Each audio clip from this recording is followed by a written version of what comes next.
Baseball is dead.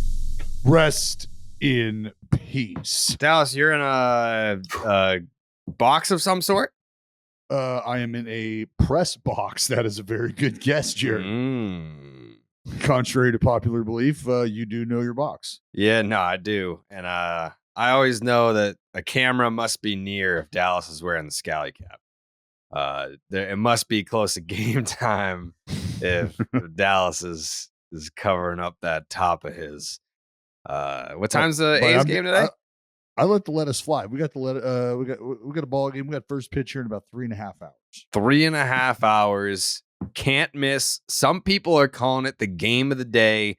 It's the Oakland A's versus who? The Texas Rangers? That's right. The Texas Rangers. Yeah. Yeah. By the way, this episode is sponsored by Knockaround Sunglasses, quality, polarized, affordable shades, including the new MLB and U.S. women's soccer team pairs. Check them out at knockaround.com. Yeah, the Texas Rangers, who, by the way, have won 8 straight games. They have won 8 straight. They've won, it's, if I remember correctly, reading the notes, I think it's been since 2018 since the Rangers had last won 7 games or more in a row. Wow. So they've run into a bit of good luck here in Oakland. We'll just say good luck. Yeah, that's what I chose to say. That's how I chose to frame it. They ran into a bit of good luck here. I mean, let's be honest. What they had happen is they had newly acquired, freshly minted Texas Ranger Max Scherzer do Max Scherzer type. That's lucky. Max Scherzer just showed up at their doorstep and he was like, "Hey, I'd like to play for your baseball team." Look, the fact that like how I said, okay, so maybe they're lucky that they're playing the A's. Like I didn't say that they got lucky in the games during the A's. I mean, there's different. So you're gonna there's layers to this shit. Yeah, there's layers to this shit, Gerard. Yeah. Yeah. So that's it. Max Scherzer did something. it was a cool moment, a cool exchange, and I think there's a little more to it, maybe. And maybe that's just me wanting it to be that, but I mean, I can save that story for later. It was just it was funny to see, but it was interesting what I saw playing out at the same time, and that's why I said I think there could be a little more to it. Okay, well, we'll talk about that later because we've got to show some love to the Texas Rangers who have won 8 straight baseball games, and they have, by the way, matched their win total from last year. It's August 9th. They have matched their win total from last year, but that's not the lead story today. The lead story in baseball, that's why like I hate not doing an episode on Tuesdays because like this happened on Monday and it already feels like an ancient story. And all we did was just not do a podcast on Tuesday. But the Kevin Brown story has been sweeping the baseball nation over the last 24 to 48 hours. The Orioles broadcaster, who all he did was go out there and say, the Orioles have not really been that good against the Tampa Bay Rays in recent past, which could probably be said for a lot of teams. Like the Tampa Bay Rays, it's not like he's like, Baltimore Orioles are 1-8 against the Oakland A's. Like that's embarrassing. Like to be like, they're 1-8 against the Oakland A's over the last 2 years. That's something that you probably don't want to bring up. But to say you have a bad record against the Tampa Bay Rays, a team that's always in it, a team that's been to the World Series, a team that's always in contention for a division title, has won 100 games very recently. I don't know why that would be something that you would want to shun from your broadcast. The one thing that was very cool was that we did see broadcasts all across baseball speak up on this, like Michael Kay, Gary Cohen, Dave O'Brien on the Red Sox broadcast. Dallas, did you guys say something on the A's broadcast? We have. So what's funny is we have guys who rotate back and forth, right? So we had one guy who on that day was doing the first 3 innings of the game on radio, which means one other guy is doing the first 3 innings on TV, and then they flop, or I should say they flip back and forth for the middle 3, and then they flop once again and come back for the latter 3. So I believe they covered it on radio. I don't think anything was said on TV, and like I'm not in the spot as a as the color commentator to steer that ship, to bring that up or whatnot. Like it was tough to see, because that's a fair and factual statement that's being made, and it's also contextually being made to shine the light on the recent success and the hope, I think, for the future. And that's what that's something else that you take away from it. But the support across the league, because I know that I know that one of our other radio guys said something. I mean, I got to tell you too, it's a little bit of a tough spot, because if you see that happening and you remember, like, it doesn't matter what I think, what I feel. If somebody just doesn't like what I say right now, that could be it. That could be it. And that's what that showed. And that's a very tough climate to operate in. Yeah. It was quite bizarre. All right, here, if you've lived under a rock and you aren't familiar with the story, like, we'll provide you the context here. Here is Kevin Brown on the Baltimore Orioles broadcast. This is the 1-minute clip that he was suspended for by the Orioles. For the Orioles, Brandon Hyde has felt like this has been maybe the toughest ballpark to play in, but the Orioles have a chance to do something special today. They've already clinched at least a split in the series, winning 2 of the first 3, and they could pick up a series win behind Tyler Wells today. It's been a minute. The Orioles split a 2-gamer with the Rays in June. They had lost their last 15 series here at Tropicana Field. You have to go back to when our now colleague Brad Brock picked up the win in the series finale, June 25th, 2017, the last time the Orioles won a series here at St. Pete.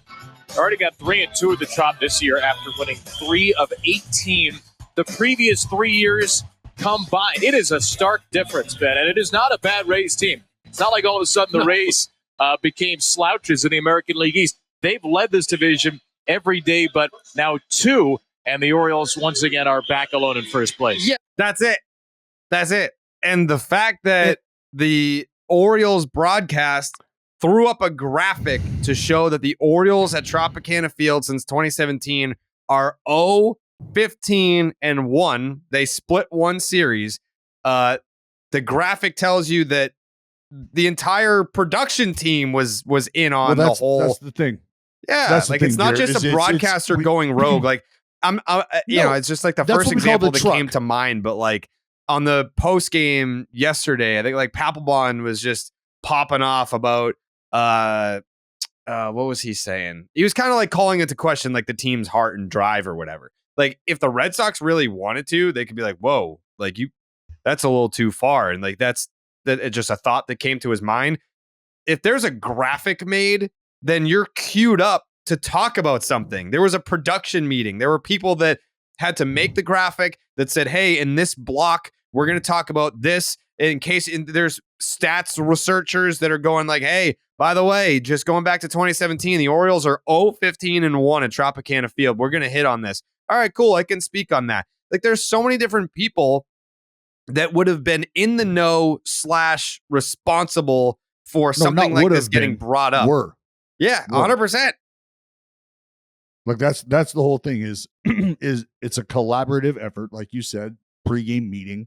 There's conversations about this. It takes time to put all those numbers and graphics together. So at the end of it all, at the very end of all of those conversations, is the individual speaking words to it. The individual that is just putting it into context. And again, the fact that it was being done and if you listen to Kevin Brown do it, he does a phenomenal job of contextualizing the statistic, making sure you understand and giving you a sense of why it's so good to feel like they're winning right now and why they could continue to do so in the future, because things have not been so great as of late. But now there's been a shift. There's been a tide turn, and that's something to look forward to. So he's giving the fans something to be excited about as well, because you're really excited to think about it, considering how things have gone in the past as KB just said. So that's why it's super tough to think that in that moment where you're just giving people context to the numbers you're giving them could lead to something like that. That's why I said it's a tough space to operate in. And I guess you're never really sure what kind of climate you are in until you find out that you flew a little too close to the sun, apparently. But I would like to think that there's going to be conversations surrounding him, because I mean, from all accounts, I've never met the individual personally, but from all accounts, I mean, you can see the kind of support, and I stand with the dude. Like that's tough, man. That's a tough place to be. Jay, hey, you have worked behind the scenes in production for a baseball television show. What was your reaction when you saw the suspension? When I saw the news, I thought I was going to hear a clip that at the very least included some sort of snarky comment or maybe a chuckle or a laugh at the team's expense, even an innocent one. And you didn't hear any of that. And you guys brought up all the relevant points about how many layers this conversation and that information had to pass through. My understanding is that it came directly from the team's official sanctioned game notes as well. It was in the notes. It was in the game notes. Like the it notes wasn't that they even print out. And the only reason I say that too is that means it wasn't just a conversation that was had by the TV production unit in and of themselves, and we're like, hey, we're going to do this. It came from the team game notes, which that was my initial reaction, is how innocuous the comments were. My secondary reaction was just how stupid successful people can be sometimes when it comes to this kind of stuff, because the Orioles were smack dab in the middle of a good vibes only 2023 season. And the leadership, I obviously don't know specifically who it was, but the leaders, like there's this thing called the Streisand Effect, where by attempting to cover up or prevent something from coming out, you actually draw much more attention to it. And that's exactly what's happened here. Like, we went from everybody getting up in arms about a guy's suspension over nothing to chants at the ballpark last night that were picked up on the TBS feed primarily. And I think they even made it through the Masson feed. They just didn't discuss it on Masson. But it's like now a national conversation piece that this guy got suspended over nothing. It's just like crazy how you step on your own feet sometimes with this kind of stuff. These teams where it was full steam ahead and just like everybody was feeling good about the Baltimore Orioles. And now, because of a decision that really seemingly did not need to be made, it's distracted from that, I guess. And the game notes thing, like that's important to note, because those are available and made available to all media personnel covering the game that day. So if you make your way up to the press box, that statistic was going to be made available to you in a packet that looks just like this, full of notes on every player, on the organization, their success and failures against the current team they're playing, dating back to maybe the organization's inception. Like there's a lot of stuff there, but it was available to everyone. So I get it if you feel like it's been blasted on TV and damn, did we have to do that? But the fact that information was readily available and it was contextualized in the way it was by Kevin Brown, like that, he did a great job of giving fans an idea of, again, why they can be and should be excited about what's going on. Well, I believe The Athletic, too, had additional reporting afterwards that said that there have been policies or firm suggestions about staying away from mentioning former players or lack of team success and stuff like that. Like, that has been some of the directive that's come from Masson Orioles. I'm not even sure there's a line there, leadership. I just think it's so silly, especially given the season that they're having, to get in their own way like this. No, Right. This story made this guy look like such a fucking psycho, like weirdo. If you read these articles about it afterwards, they're saying that you couldn't say Adam Jones, you couldn't bring up Adam Jones, you couldn't bring up Manny Machado, you couldn't bring up Buck Showalter. Once they left the team, you couldn't even say their name. And that Why? Because they left, and it's like, that's old shit. Don't bring up old shit. And this is when the Orioles suck. So like all their good players that left, you don't talk about them. They wouldn't even let you bring up Zimmerman, Bruce Zimmerman or Brad Kramer, Dean Kramer, you couldn't even say how they got on the team because they had to trade Machado and had to trade Gosman for him. So you couldn't mention how he got there, how they got there. Just ignore that. That's what these like reports or inside sources who work there are saying now. And all this shit is coming up because they got way oversensitive. It makes this owner, and they're kind of pinning it on the owner. I guess who knows really who said it, but they're really kind of pinning it on this guy looking like a complete weirdo. Yeah, it's dictatorship. Like you're basically just saying that you can only say it's fucking like they've turned the Baltimore Orioles into North Korea. You can only say good things. Anything bad, if you mention it, we will suspend you indefinitely. Like it wasn't even like, hey, like we're gonna sit you out for like a game or two, like whatever, just to show you that we still rule with an iron fist here. Motherfucker was suspended indefinitely for going out there and being like, yeah, the Orioles haven't won a series at Tropicana Field, which is just an objective fact. Like it wasn't even his opinion. He didn't go off the script or off the grid. He just gave you a statistic that was true. And again, it's in an effort to shine light on the positivity that the organization is feeling in the moment. That's the point, right? They were not. That's the point. Yes, that's what I feel like is being overlooked at times. Is like, oh man, he just said a statistic. No, please listen. Let's take it a step further. He did it to paint the team in a positive light. Correct. And they weren't being snarky dickheads about it. No. No, and that's honestly what I thought I would hear.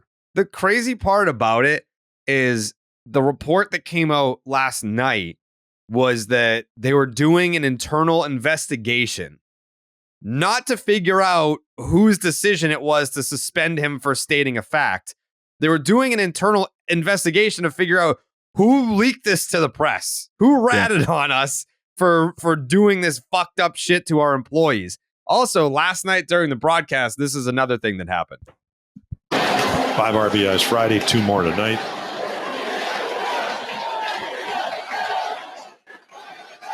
Now here comes Jorge Mateo, who earlier in this game robbed a home run. Made it look easy. Good athletes can do that, Digo. You did it. I think that's one of the best defensive plays in the game of baseball. What, going over the wall and making a pitcher happy? Yes. Hey, you always got to make you guys happy. Mateo tried to hold his swing, and he did. You've got an entire ballpark chanting "Free Kevin Brown," and they've just got to keep talking because they don't want the people at home to even hear that this is happening.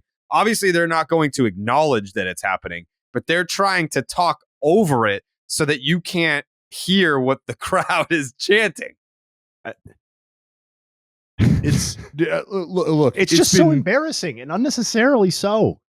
And here's the thing about that is there is no, like, you don't know how to react. You don't know what to do. I mean, like, that has been easy. I mean, look, it's been a very tough year period. Just, I mean, the team, you'd like to have the team play better. There's been a lot that's gone on, but to deal with a moment like that, like I had no idea what to expect when you hear the chants coming, and you're to an extent you're supposed to give way to the crowd, and you're also supposed to do your job and announce, and you're trying to find the balance between that. And when it's something that happens multiple times, like it's tough. Like, I mean, because you could say nothing and that could be the wrong thing to do.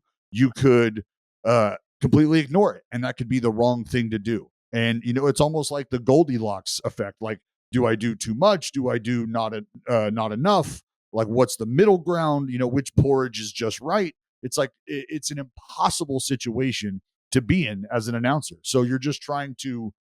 I mean, I don't even know if you can't please anybody, and you're going to upset somebody. And it's such a difficult spot to live in. Since we touched on the A's, there are parts of this that remind me a little bit of John Fisher parallels with John Angelo, because it seems like it's the son of Peter Angelos who is functionally the owner of he is the managing chair and like the main owner of the Orioles at this point. And he got that position in 2020, it seems like. And like, if your primary like qualifications for running the Baltimore Orioles or owning them is that you happen to be the son of the Orioles' original owner. Like, I don't think it's totally surprising that that's the sort of atmosphere that would be created under somebody like that. I just don't, it just doesn't surprise me at all. And he's had absolutely no success prior to this season, really running the team in any sort of way. And that you would react this way at your first kind of brush of success, I don't think is surprising either. The bad vibes carried over. The bad vibes carried over into this game. You've got a Cy Young candidate on the mound, King Felix. It's a 6-3 ball game in the 9th. The Orioles bullpen hadn't given up a run in 17 innings or something like that. It's crazy. They were on a run of not giving up any runs. Orioles deploying the man that they've depended on in the late innings all season long. In a 6-3, and we hyped up this series too. I it's not going out on a limb, but if you were to tell me that the Astros are going to play the Orioles in the ALCS this October, I would very much believe you. Even despite how good the Texas Rangers have been playing as of late, but you've got the powerhouse King Felix against Kyle Tucker, bases loaded, 6-3, 9th inning. Was down early 0-2. Tucker sends one to right field. That goes Santander all the way back and gone. He did it. He did it. A grand slam in the 9th. What an at-bat by Kyle Tucker. King Tuck is now invading by sea. Wow. Dallas, you're a bright baseball mind. The fuck was that? What? King Kyle Tuck is invading by sea? What the fuck does that mean? Yeah, I don't know what that means either. What is was King that Tuck? Learn some history, guys. You don't know King Tuck invaded King Tuck, through the Indian Channel? Through the Indian Sea. 1600 BC? 1600 BC? Dallas, does that grand slam happen last night if the vibes in the ballpark are good? If Kevin Brown is never suspended unjustly, does that grand slam still happen? It feels like KB's probably bellowing about a lockdown opportunity, right? It feels like KB is probably saying, and that's another whatever his call might be for when Felix goes out there and dominates outs 25, 26, and 27. Yeah. It feels that way because the baseball gods would have loved that. And I mean, that might be the single thing that I take away from the podcast all season long, because I couldn't agree more with Jay Hay about how it's been a good vibes only season for the O's, because they've had so many great things that have happened. They've had, I mean, it's been wonderful. And the baseball gods, they got a funny way of snapping your attention back, making sure that you're appreciating everything that's going on right now. Mm-hmm. You got to remember, you're the Orioles. Like, at the end of the day, like, this is not a storied franchise that has just decades upon decades of winning tradition. Like, you should very much appreciate the position that you're in. Dallas, you fucked up our parlay again? No, Jay Hay did. Yeah, Dallas did first, and then I was like, what the hell's the Dallas point? didn't do anything No, first. Dallas was like, the parlay's over, and I was like, okay, Braves go home. Jay Hay was very vocal about his pick, which was made prior to me making my pick. So Jay Hay absolutely, speaking to the baseball gods, you go and do that?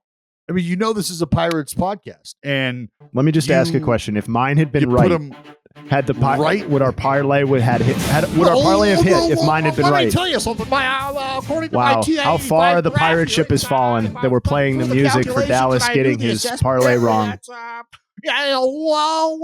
This would play so much better. Nuts on your face. This would play so much better if you'd gotten your parlay right. It would play so much better. Fortunately, you were also wrong at that game was at 10:45 in the morning. I'm going to go out on a limb here, guys, and I'm going to take the Braves at minus 63,000 against the Pirates. There's no chance. Absolutely. I know it. I know you're thinking low-hanging fruit. That's it was not, minus that's not what I'm about, though. It was brutal. Fucking uncle. Raisin. a reason. Yeah, I mean, I would say lower it to our winning percentage on the baseball is their parlay. That is tough. That is tough. I can't do it all myself. I can't do it all myself. I win this thing every fucking week. We've gone like 2 I'm months just trying to get my teammates to keep pace, and it's been a very difficult process. Is it time for another one yet? Almost. Oh, okay. I got to do one. Can't wait. Can't wait. I got to do another one today. Baseball fans, you could be winning every inning with the Huss offers in the game. DraftKings Sportsbook has you covered from the top of the first to the bottom of the ninth all season long. Right now, new customers can bet just $5 to score $150 in bonus bets instantly. Plus, all customers can take a shot at bigger payouts with DraftKings stepped-up same-game parlays. Open the DraftKings Sportsbook app, opt in, and place your parlay by combining 3 or more bets from the same game. Every additional leg gets you an extra boost up to 100%. Step up to the plate now with DraftKings Sportsbook. Download the app. Sign up with the promo code Jared, Jared. New customers can bet just $5 to score $150 in bonus bets instantly only on the DraftKings Sportsbook with the promo code Jared. Gambling problem? Call 1-800-GAMBLER. In Massachusetts, call 800-327-5050 or visit gamblinghelplinema.org. In New York, call 877-8-HOPE-NY or text HOPE-NY. In Kansas, call 1-800-522-4700. On behalf of Boot Hill Casino and Resort, 21 plus in most eligible states, but age varies by jurisdiction. Eligibility restrictions apply. See DraftKings.com/sportsbook for details and state-specific responsible gambling resources. Bonus bets expire 7 days after insurance. Opt-in and 10-plus leg requirement for 100% boost. Eligibility, wagering, and deposit restrictions apply. Terms at sportsbook.draftkings.com/baseball terms. I'm itching to get one. I'm itching to get one. I mean, I feel like we've only hit one all year, right? Yeah. That's pathetic. It was a good one though. It was a big one. Good. It was good, but that's the thing is you got to think about what we've brought to the table. Risk reward. We you've won one more. You've made one more correct call than myself. That's not one true, more. Joe. And I'm up 2 games on Dallas now after that last one. No, I believe it's 2 games. It's 2 games. If we go to the tape, the parlay that we went to the tape. Not get to put in, I won, you lost. But we're not counting that one, and that's fine. That's fine. I'm okay. I have with 2 that. more correct picks than you. We have so many correct picks that didn't make the actual parlay. What I tell you, Gonsolin got yanked at 84 pitches. I only remember you talking about Tony La Russa and Caps. That's why it's hard to hit. That's why I can't do anything about that. I mean, the fact that Dave Roberts felt like Joe Kelly needed an inning of work there and Gonsolin didn't need punch out number 4, beyond me. I mean, okay, manager, World Series champion. I get it. I get it, Doc. I get it. But my goodness. Yeah, that was a pathetic showing from you. I mean, I needed a lock. Nothing I can blame the cat man. It was a lock. 84 pitches. The guy's got 2 innings worth of work left in him, especially when they're up 13-6. Sorry. That needs to be accounted for before the bet goes in. You got to know the Dodgers aren't going to let the cat man go too deep because they know what's good for them. But, of course, the real story is me, who got another one right. That's 3 out of 4 of the last 4. Look at you, Joe. But people were suggesting on Twitter that Joe does one of the ad reads in his YouTube voice. Probably really good. Probably increase sales. Because you know what? Because now people that were watching the YouTube video that you did on Dallas were replying, being like, "Who the fuck is narrating this?" Yeah. Hey, Joe. Hey, I mean, man. Look, dude, you're walking a slippery slope. You start to do this because what you're going to you're going to reveal. You're going to put a face to the voice. You know what I mean? And I don't know if you want to do that. Why not? Are you calling Joey ugly? No. I'm saying your brand, and I love it. Is more of like people. If people can listen to this podcast and then watch one of your videos and wonder who the fuck's narrating your video, then I think that is the evidence that you probably speak a little differently doing those. And now they want to see. It's like the EA Sports guy. EA Sports. It's in the game. Like they want to see that. They want to see his face when he says it. Now that you know what that dude looks like, holy shit. Well, I don't know, man. Do you guys go to your jobs? Maybe this is the wrong person to ask. People at home, do you go to your jobs? You ask the same when you're around your boys? You know, when you're talking to your boys, you might be saying some curse words. But when you go in the office, you put on a suit, you freaking comb your hair, and you put, I have to clock in every day. And I'm doing the voiceovers. I clock in every single day, and I got to do a job that I'm paid to do by myself. And I can't just show up like I'm hanging around with the freaking BID crew, just 5 guys talking ball. It's not like that on the BDE channel. That's serious business. Don't you have editors now? Aren't they going to be pissed that you said you do it by yourself? I got one editor. Ooh, okay. Wow. Just saying. I got one editor. I got one editor, part-time researcher, and so yeah, it's a whole team. Shout out Mitchell. Shout out Aiden. Stop slacking. Shout out Mitchell and Aiden. Better get your shit together. Before we move on from the Orioles, John Means, remember him? Set for a Double-A rehab start on Thursday, which would be his first appearance since undergoing Tommy John surgery. So they're gonna have to change up the vibes. Getting John Means back. That's what I'm saying. Like you get John Means back. That's a hell of an ad. There's not many other teams out there. I could see John Means in like a bullpen role. Here's bullpen 2, here's role. 3 innings. I mean, who knows? I'm saying coming back. I don't know how are they going to start him, and I'm thinking postseason. Like I don't know if they're going to give him, coming off surgery. Depends on what he looks like. Don't sleep on John Means, guys. Don't sleep on this. Is a guy. This motherfucker wants to put him in the bullpen already. We haven't even thrown a pitch yet. Former All-Star. The idea no is, hitter. I'm thinking postseason. Are they going to put him? Are they going to inject him into the rotation and have him starting those early games? It's not like he has a lot of competition to beat out. No, but I mean, how are they going to handle him? That's my question. You know what? You know what? John Means is going to start Game 4 of the ALCS. I'll say that right fucking now. Wow. Yep. Damn.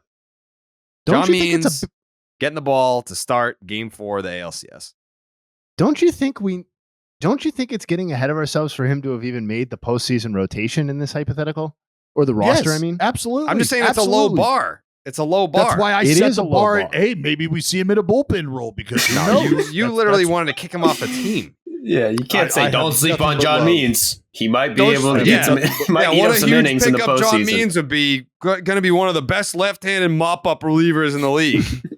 You guys are behaving like having somebody that can account for 3 innings in a postseason game when the starter at this point is like given an opportunity to see each guy once, maybe twice. You mean to tell me that you just don't need somebody like John Means that you could plug in? You're the one that said no one needs John. You wanted to kick him out of the league. Yeah. No, neither one of you clowns were like, oh, now you have John Means, put him in the bullpen. No, when you start to say it out loud and think about how the game's actually played in October, it makes a shit. You sounded pissed that he was coming back. Yeah. You were like, I wanted this dude. What's your beef with John Means? You're not going to do this. John Means knows. Yes, I love John Means. Yes, you are. His wife listens to the podcast. His wife listens to the podcast. Mr. and Mrs. Means. She's listening to this right now. She's going to tell John about this. And I just want on the record that when I said, hey, John Means is going on a rehab assignment, Dallas was like, fuck this. Well, you know what's great is she'll be able to listen to that part all her own. And she won't need to have you narrate it for her. I can't wait for her to tweet at you and be like, what the fuck is your problem with my husband? She's gonna tweet. She's sassy on Twitter. I flew out, for Christ's sake, to Baltimore on my birthday as a birthday present to myself to interview John Means. To insult him to his face, which was bold. No, not at all. Yeah. So I'm the only one who cares about John Means around here. That's tough to see. That's not true at all. Also, John Means owes me. He's got to pay his debt to me. He still hasn't done it. I beat him in rock, paper, scissors, and he never paid his debt. So I'm gonna remind him to do that when he makes his ALCS start in Game 4. I'm sure he'll oblige. I mean, Maybe if he he's could a get man of BID integrity. tattooed on his forehead for that start. Yeah. That'd be cool. Yeah. We'll have him do the baseball is dead patch on his jersey over whatever. What's the Orioles advertiser? Does every team have a patch advertisement? I don't know. No. I think they all pulled their advertisements after the whole Kevin Brown thing. Yeah, that's true. That is true. You need to. I think it's You my. need to It's start my pillow challenging now. guys to the henna. So they do have to get it like on their neck. So like pitchers when they're coming set and the camera's right on their face, like they just see the neck and it's just like a like your name or your logo or something. Yeah, it's right there. So that's what I'm going to think start doing. Henna tattoos. At least like 3 out of 4 of us are excited about John Means getting back on the mound. That's gonna be cool. That's gonna be good to see him speak back. for you guys. Super cool. For you guys. Yeah, I know how pissed off it makes some people, but John Means coming back is gonna be great. You want to talk about the Texas Rangers yet? We could stay on Means, but yeah, go ahead. What you have something on Means? I was pumped, but yeah, let's go. You, I mean, you Takes pumped, 2 of us, but Joe. Well, Dallas I have a fun fact. He was drafted by the Atlanta Braves in the 46th round. Ring a bell? Wow. That's same round. as Dallas Braden. Sounds about the same as Dallas Braden. Yeah. What are the odds? Speaking Drafted by the same team in the same round. Yeah. Speaking of lefties that had injuries that actually he finished out the no-hitter, right? What do you mean? Means? Yeah, has a Didn't no-hitter. he throw a no-hitter like 2 years ago? Yeah. Mm-hmm. Who was that Yes. against? Yes, it was. Was that against Seattle? The electric no-hitter. Yeah, it was Seattle. Seattle on May 5th of 21. Boom. Against Nailed Seattle. A near perfect game. Near perfect. Yeah, it was the game. drop third strike thing. That's Remember, what it was Dallas almost is perfect. bitter It was- about. See, it makes sense. Is that he didn't That's get what it, Dallas right? is bitter And I'm about supporting because John him. Means You're right. That's basically exactly what it threw a means. better perfect game. He threw like a You hear his statistically- tone when he said he didn't get it. Like yeah. You guys. It's the just- relationship. You just can't hide so the between petty, John dude. and I. Yeah. It's just impenetrable. So petty. He doesn't like you. He said that. It's a fortress It's- between it's- you because he hates you. simply not. Yeah, he hates you. Thick wall. Impenetrable. Yeah. Do the Orioles still have the A? That'd be funny if he made his return against the A's and threw another perfect game against that shit baseball team. Let's see. Orioles. No, we don't play them anymore. Schedule. The Orioles. No. You don't? Yeah, the Orioles got Seattle. That's going to be a showdown. Mariners are hot. They get the pot. Oh, yeah, they do play the fucking A's, but it's too soon. It's too soon. They play Well, they them in come to our like place, 3 weeks, 'cause not we've already even been 2 there. weeks. A couple weekends from now, the Orioles and the A's. I lied. Yeah. Yep. That's too bad. I really wish that he came back. I mean, never say never. What if he just starts slicing and dicing in Double-A, and they're just like, we need the mean dog. And he comes up. Give us 27 outs. Yeah, if he was just like, you know what? I'm not quite stretched out yet, but like, fuck Dallas Braden. Call me up for that A series. Nobody saw John Means as the cover boy of this episode Right. coming. Yeah. Oh, Dallas. He was so angry he disconnected. Wow. What an Sorry, asshole. I'm sure we didn't miss much. He was No. I was gonna say, and then I'm sure it was just a huge waste of time. Yeah. This is going to be more John Means slander, just to add on to the Dallas Braden slander pile. The Texas Rangers have won 8 straight baseball games. I feel like since the trade deadline, everyone has been sucking off the Houston Astros, and rightfully so. You add Justin Verlander, you get Yordan Alvarez and Jose Altuve back from the injured list, and it's kind of a now you go type situation. The Astros are in a high-profile series right now against the Baltimore Orioles. Very exciting grand slam for Kyle Tucker in the 9th inning off of a potential Cy Young candidate reliever. That's exciting. They've won 7 out of their last 10 games. The Astros are back, they said. And here come the Texas Rangers saying, don't forget about us. Don't forget about them Rangers, boy. They've won 8 straight games. If you look at the run differential, the Houston Astros plus 66 compared to the Texas Rangers at plus 177. And yes, that Josh Young injury hurts. There's no doubt about it. That hurts. But the Texas Rangers have done absolute damage at home. They're 40-20 when they play at home this year. They're only 2 games above 500 on the road. So I don't know. Maybe that comes into play come playoff time. The Houston Astros are a little bit more consistent. 31-25 at home, 34-24 on the road. But yeah, something to note is that the Texas Rangers are dominant at home, and they are barely just above 500 on the road. I don't want to be a player hater necessarily, because I don't want to say they don't matter, because they definitely matter, because the division race is so tight and they've expanded their lead relative to where it was prior to this win streak. So it matters. But you look at the schedule of who they played, and if we talked about the Texas Rangers on Monday, July 31st, and we looked at their schedule and they said we have the White Sox, Marlins, and Athletics coming up, maybe you don't expect 8 straight wins because you never do.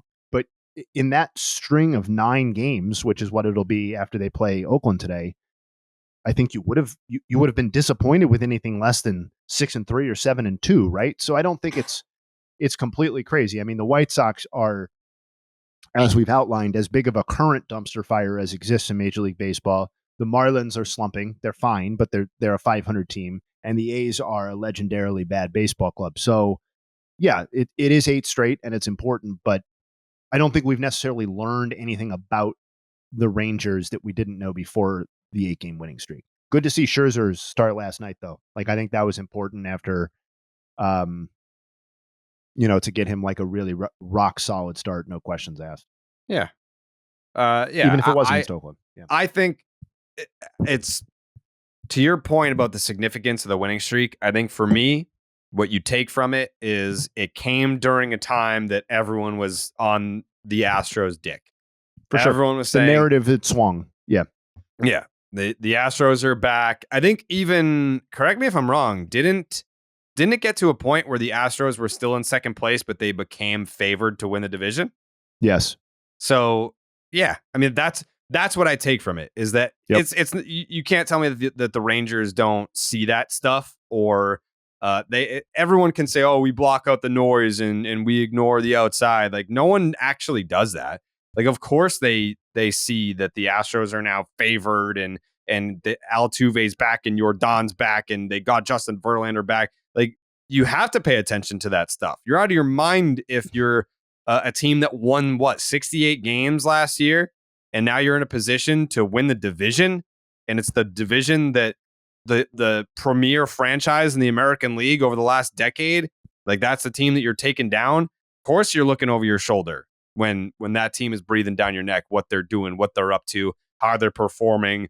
You don't play 4 months of baseball as a first place team and not look over your shoulder to see how safe are we with this first place thing.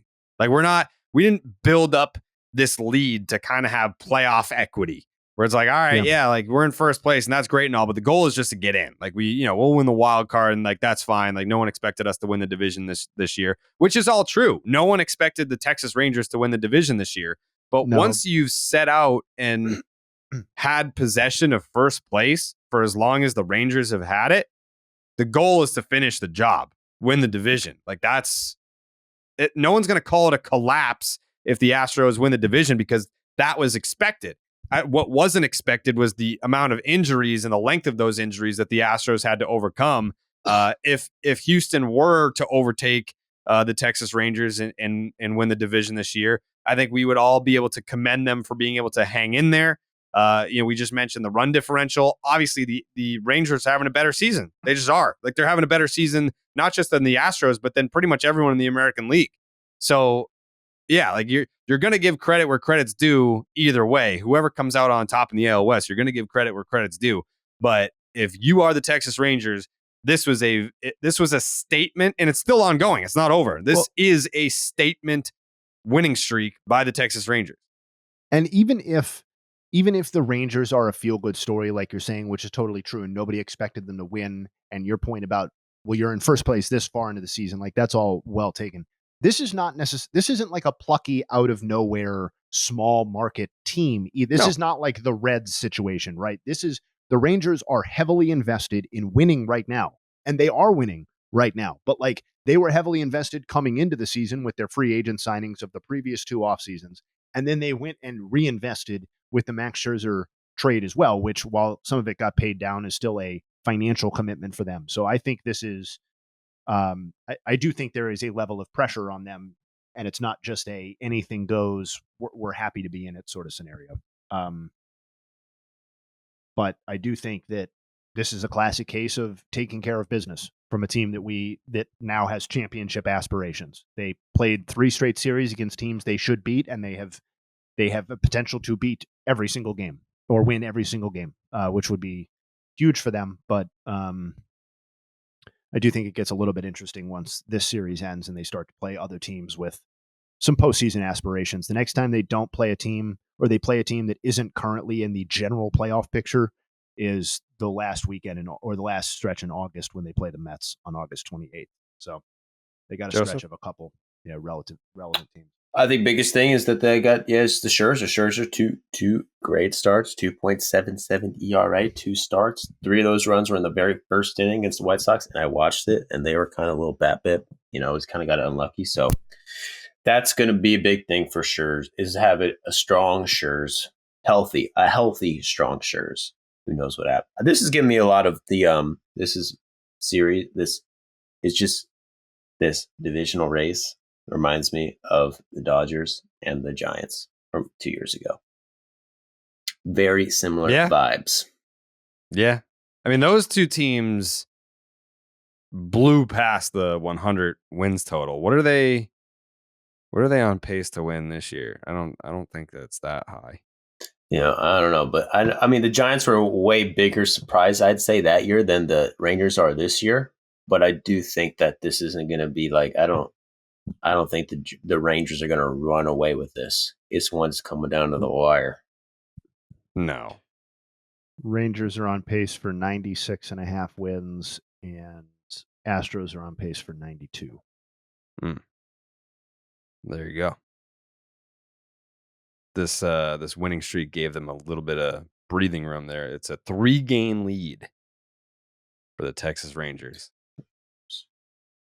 I think most of you dumb fucks hopped off the Rangers and picked the Astros to win the division. I was the only one that stuck on the Rangers. Is that true? I never left. I stayed with the Houston Astros.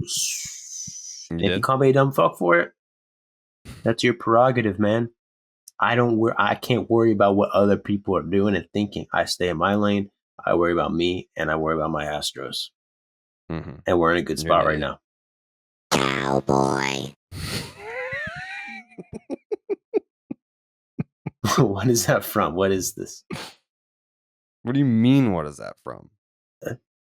Like I said, I stay in my own lane. I block out the outside noise, so this never really came across my desk. But if you don't want to answer, maybe some of the fans listening to this thinking the same thing. If you want to leave them in the dark, by all means.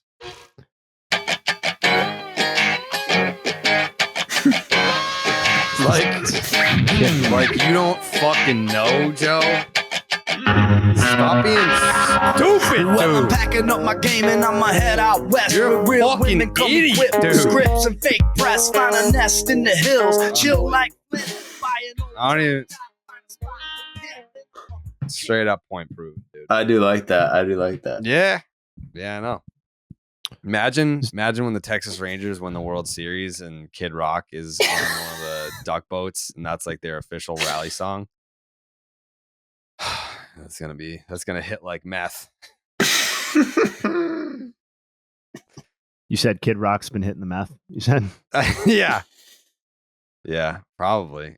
If you want to get those Texas Rangers World Series tickets, though, the Game Time app is the place to be, because buying tickets to your favorite events shouldn't be stressful.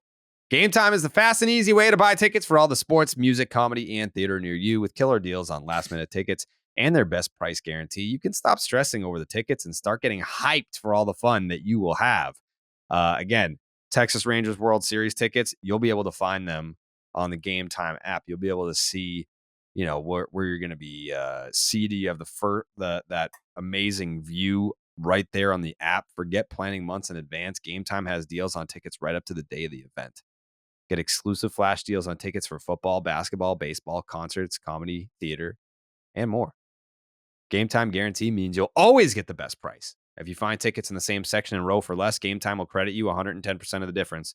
Get images of your seat before you buy so you know exactly what to expect when you arrive. Buy tickets in a matter of seconds. 2 taps and you are set. Tickets are sent directly to your phone so you never have to dig through your email. Download the Game Time app, create an account, use the promo code JARED, Jared, for $20 off your first purchase. Terms apply. Again, create an account, use the promo code JARED for $20 off. Download the Game Time app today. Last minute tickets, lowest price guaranteed. But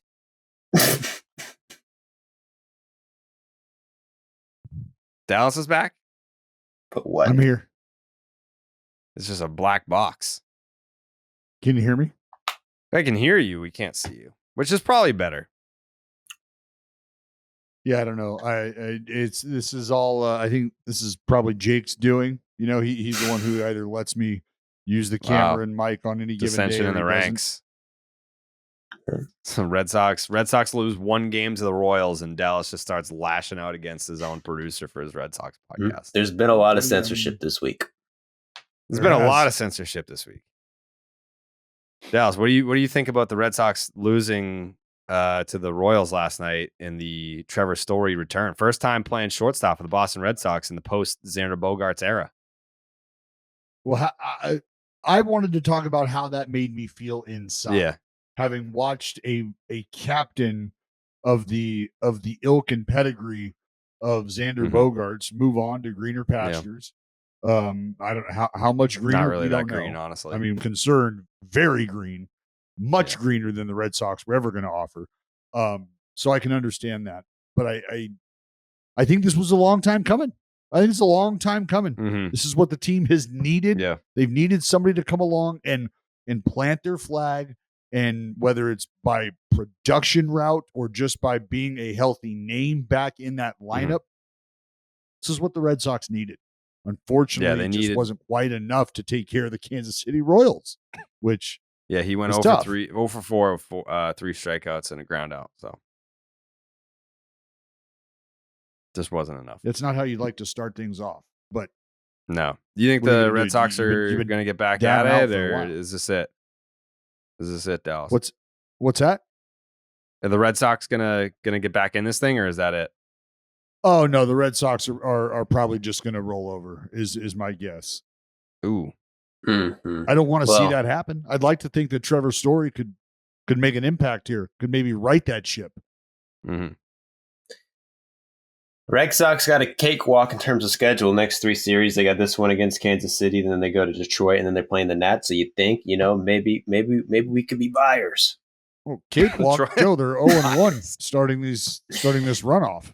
They are 1-1, but I will say, Dallas, you're kind of right because they got pretty bailed out by the umpires in Game 1 on that walk-off grand slam, not taking anything away. It was an electric moment. That's what you think. You see that, you say, man, the Red Sox are back. Don't say it. Don't say it. Don't say it. Don't say it. Don't say it. And then you lose to the Royals the next day when Trevor Story comes back. It reminds me a lot of 2022 when we thought they were back and they weren't back. Mm-hmm. Yeah. It's sad. Sad. By the way, the Tigers are coming here to Boston. My bad. Yeah. Postseason schedule came out October 3rd through the 5th. You've got the wild card series. ESPN's got those October 7th through the 13th. You've got the ALDS is on FS1 and Fox. October 7th through the 14th, you've got the NLDS. That is on TBS. October 15th through the 23rd, you've got the ALCS on FS1 and Fox. October 16th through the 24th, You've got the NLCS on TBS, and then October 27th through potentially November 4th, you've got the World Series on Fox. Wow. A November World Series. Crazy. Huge. It's the biggest postseason ever. A November World Series. Huge. So tune in. Dallas. You read that like that was an advertisement. Like MLB was like, you better read off this playoff schedule. Like, did you get paid to do that? I was making fun of my own commercial from last postseason. Get it? That was funny, man. That was a deep cut. That was. I mean, hey, that wasn't a deep cut because that commercial was on TV like 3 times a commercial break every single single time. The November World Series, huge. Felt like I watched the postseason with you. Yeah. Yeah, that was pretty great. Never forget. I don't know that we're doing those this year. I don't know what's going on. No, it's gonna be Ben Verlander. So, yeah. You mean Dallas or the actual Ben Verlander? Excuse me. I can see you, buddy. I didn't know. I'm asking Joey to clarify. Yeah. These are 2 separate people in my eyes. Okay, so I don't know what you're trying to get at. They're definitely 2 separate people. But like, are they? I mean, I would. Everyone's itching for a collab. I would, if that's what you're saying. I would love to see that. No, the confusion is where Shohei Ohtani ends and Ben Verlander begins. It's not where I end and he begins. You talking like Human Centipede shit? Yeah. Thank you, Jay. The Seattle Mariners have won 6 straight games. They did a little buy-sell type action at the trade deadline. Sell off their closer, but they get some nice pieces back. And then the team responds by saying, oh, we're not trading Teoscar Hernandez. Now we go. we're prepped and ready for another run at the postseason after last year, which was a very exciting time in Seattle. And lo and behold, the Mariners have won 6 straight. They've won 8 out of their last 10. And now they are playing the role of what the Red Sox were about 2 weeks ago, where they are 2 games back of the final wild card spot in the American League. And there are no teams in front of them. You've got the Red Sox and the Yankees slap boxing to figure out which team is going to finish in last place in the AL East. And then you've got the Seattle Mariners, who are playing their best ball the entire season, trying to leapfrog the Toronto Blue Jays, who are 5-5 over their last 10. They lost last night. So their lead in the wild card is down to 2 games. And I mean, that was a pretty fun showdown between those 2 teams. You've got the Mariners, you've got the Blue Jays. Which one of these teams for that 3rd wild card spot do you see coming out on top? Ooh, man, I tell you, the Toronto Blue Jays offense is one that I think could do some things in a short series. I think they are a team that can be a real threat. I think the Seattle Mariners have a lot to offer on the mound and have enough offense to match that. And that's where the Seattle Mariners can become a threat. But I feel like the Toronto Blue Jays are just in a little bit better position, maybe offensively, to take care of business. It is a nice little matchup, though, because they probably don't play each other for the rest of the year. Let's see. No, they played a couple weeks ago. Remember, they were selling the merch. The Blue Jays fans come to Seattle and just sell out, and it's all Blue Jays fans. Yeah, it's crazy. I didn't realize that, like how Seattle's so close to Canada, and they just come in, and there's more Blue Jays fans in Seattle than Mariners. That's menacing. They take it over. Yeah. For the Mariners, something that was brought to my attention by Mr. Jolly Olive of YouTube is that they have like one of the easiest schedules of all time coming up. They play the A's and Kansas City, I think, like 12 times for the rest of the year. Wait, say that again. You cut out. They play the Oakland A's and Kansas City combined like 12 more times before the season ends. So if you don't think that comes into play, if you just, you can compare their rosters, and I would probably give it to the Blue Jays too. But like that 12-game stretch, I mean, that could be the difference. No doubt. And right now, the Mariners are playing as Jared said, they're playing some of their best baseball all season long.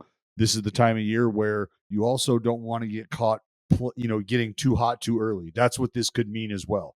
Like, are you getting too hot too early? Can you sustain this for the rest of this month and for the thing with that though is like they need the wins right now though, right? Oh, absolutely. Like they can't keep pushing off the winning for much longer because I mean they're already at a pretty substantial odds deficit relative to the Blue Jays.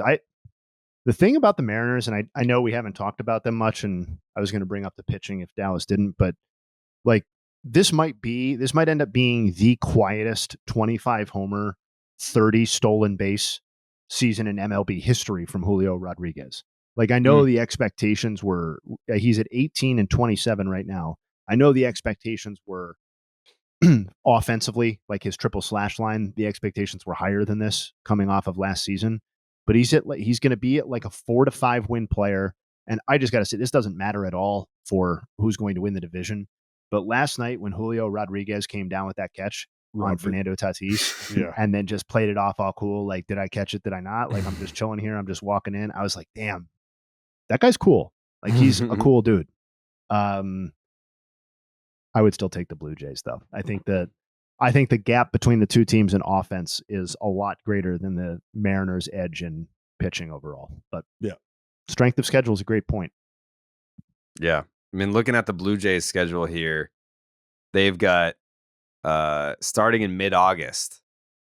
Even before that, they've got the Cubs, they've got the Phillies, they've got the Reds, they've got the Orioles, they've got the Guardians, they've got the Rangers, they've got the Red Sox and Yankees, but then they've got Tampa twice.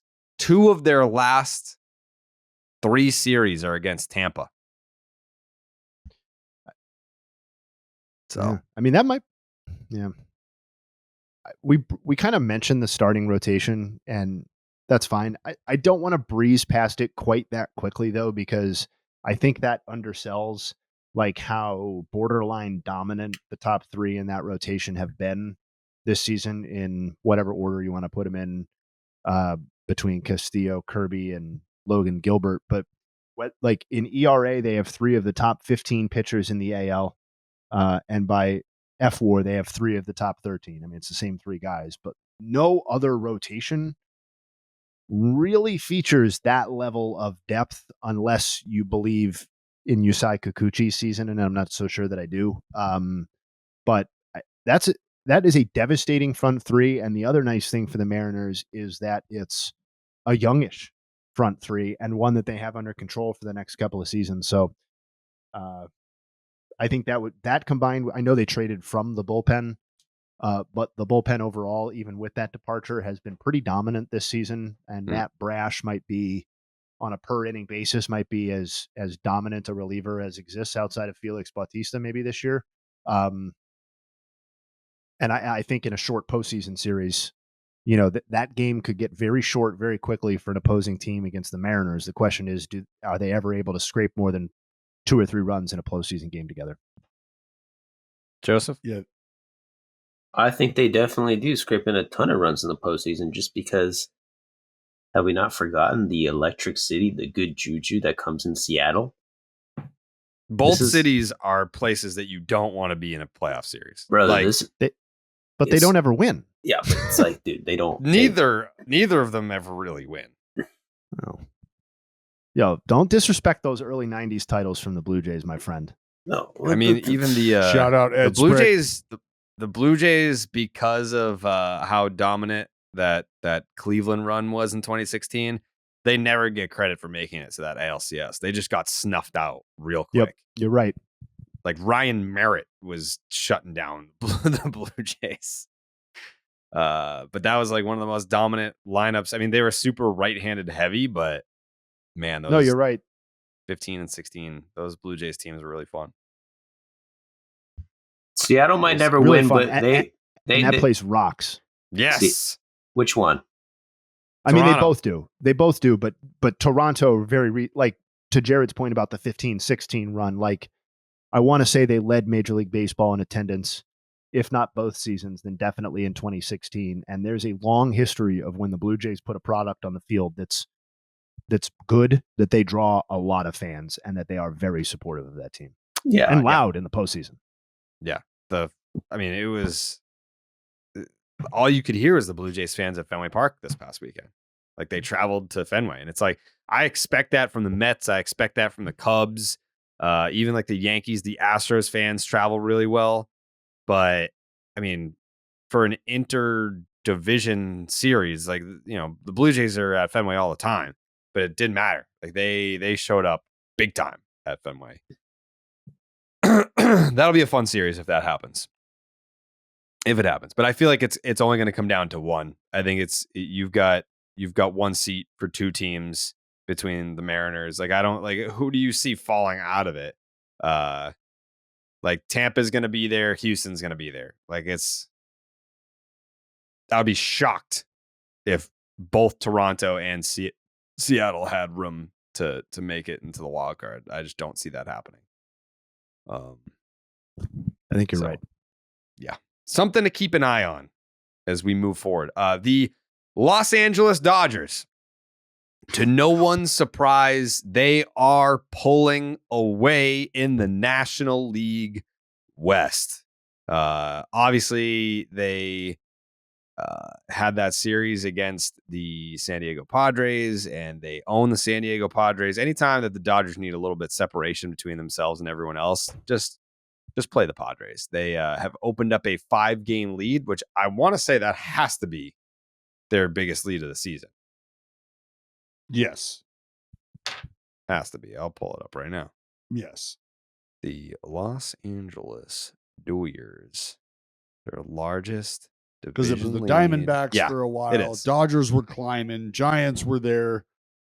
This is now I mean, it's the largest separation for anybody in this division. They've had basically a 9-game swing in the last, call it, month and a half. On June 18th, they were 4 games back, which was the farthest they had been back all season, to which now they are 5 games up in first place, which is the biggest lead that they have had all year long. They're also a season high 20 games over 500. So like they're playing their best ball right now.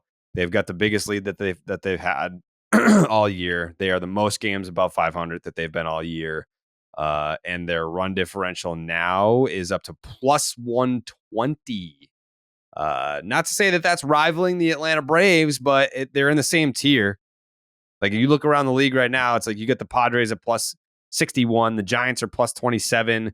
The Cubs plus 67. The Phillies plus 21. And the only 2 teams that are above plus 100 would be the Dodgers at plus 120 and the Braves at plus 164. So they're in that tier. They're in that tier of heavy hitters once again. Joe, you afraid of them Dodgers? I'll say this, man. The one I'm not really. No, not afraid. I'm not afraid. Yeah. You take the stand. No, you should be afraid. That Dodgers lineup is lengthy. That's what I was gonna say. That's what they had. That's what they compete with the Braves on. The lineup is undeniably a beast lineup. Undeniably. What scares you specifically? Well, about the lineup, I'll say Freddie Freeman probably scares me the most, just because also the revenge factor. And I know people are getting a lot of shit for if he does well, even though I like the guy a lot. But I mean, Will Smith, Max Muncy Master, Mookie Betts, Max Muncy's killing it. All these guys are beasts. I mean, it's their pitching that's really it's going to come down to, and like who's going to get healthy. Like, is Kershaw going to be back strong as shit? You know, I mean, is Walker Buehler coming back? They're kind of talking about it. Yeah, they got Walker Buehler penciled in for maybe September. I mean, Clayton Kershaw, I said this when we just played the Dodgers. We were in LA, and the idea of him throwing his sim game. I mean, he threw, I think it was a 4-inning sim game. 3 or 4 innings of him up and down. And I mean, that just, this is for him to get ready for the stretch. So there's no doubt that the Dodgers are going to be a problem if they've got any sort of health on the mound, which it appears that they're getting back. And if you look at the guys they traded for, which is a cool stat that I found yesterday, is that they traded for Enrique, Ahmed Rosario, Lance Lynn, Joe Kelly, who combined for a -2.5 WAR combined. Like all four of these guys, terrible. Already this week, the last week and a half, they got them, all of them. I mean, Lance Lynn has like a 2.7. Joe Kelly has given up a run. Rosario and Enrique have like a 130 OPS plus. So just like that. And it's like, what do you expect from the Dodgers? They do that with every single player they get. Yeah. Mookie Betts is also 4 home runs shy of his career high. And he's got like 2 months to go. Yeah. His career high was actually last year. I don't know what the fuck is going on with Mookie, but he hit 35 bombs last year. That was a career high, and now he's got 31 with 2 months to go. Especially after you watch him in the home run derby and he's like struggling to get him out in batting practice. Like, I think, what is he ranked in the league right now? Like, he's like top 5 in home runs. But he even like said, he was like, I don't know how to hit home runs. He's like, I try to hit line drives and I basically accidentally hit home runs. But I mistakenly said that Mookie Betts was in the midst of potentially his best season ever. That is just not true. He's at 5.3 wins above replacement right now. So let's just say he gets to let's give him another 2 wins. I didn't want to be that guy. 2.5. Yeah. Let's say he gets to 8 wins above replacement. It's not even close to his MVP season in 2018. He was 10.5, 10.5 wins above replacement when he won the MVP for the World Series champion Boston Red Sox in 2018. I mean, that 2018 season was ridiculous. Is a career season for like almost every single player in Major League Baseball history. Like, that's not just untouchable for Mookie Betts. That is one of the 10 greatest seasons by an outfielder in like the integration era. Like, the only outfielders with multiple seasons like that are like Willie Mays and Mike Trout and Barry Bonds. Like, that's basically it. Most people only do that once if they do it ever. Most don't do it ever. Most do not do it ever. Yeah, like how many double-digit win seasons are there for position players? Well, again, we get into this for position players, I guess we wouldn't run into that issue we ran into last time. It's like, this guy threw 600 innings. Right. Let me pull it up really fast. I'll tell you. I'll do let's just say, all right. Modern era since 1900. Since 1900, single seasons of 10 plus wins above replacement. How many all time have there been? Is it more than 20? Is it more than 20? Yeah, I'm going to guess that it is. I don't think it's a lot more than that. Oh, it is a lot more than that. It is 59 seasons since 1900. Rattle off some names. From the top, 3 Babe Ruth seasons, Carl Yastrzemski, Rogers Hornsby, Babe Ruth, Barry Bonds, Lou Gehrig, Barry Bonds, Cal Ripken, Honus Wagner, Babe Ruth, Mickey Mantle, Ty Cobb, Stan Musial, Willie Mays, Mickey Mantle, Mays, Morgan, Hornsby, Mookie, Ty Cobb, Bonds, Judge, Willie Mays, Ted Williams, Hornsby, Trout, Yount, Ty Cobb, Ruth, Mays, Williams, Trout, Yastrzemski, Collins, Mantle, Mays, Williams, A-Rod, Boudreaux. Yeah, Boudreaux, Lou Boudreaux, shout out. Jimmy Fox, Sammy Sosa, Babe Ruth, Mays, Banks, Hornsby, Wagner, Ruth, Speaker, Hornsby, Al Rosen, Lou Gehrig, Ripken again, Speaker, and Rico Petrocelli. Yeah, Rico, 1967? 69. Rico. He's a great defensive shortstop. One of the best. He had 40 homers that year. Good for Rico. He still bops around here. Great dude. Tell him he's got one of the 59 10-win seasons according to Baseball Reference since 1900. Next time you see him. I bet you he doesn't know that. I bet he doesn't either.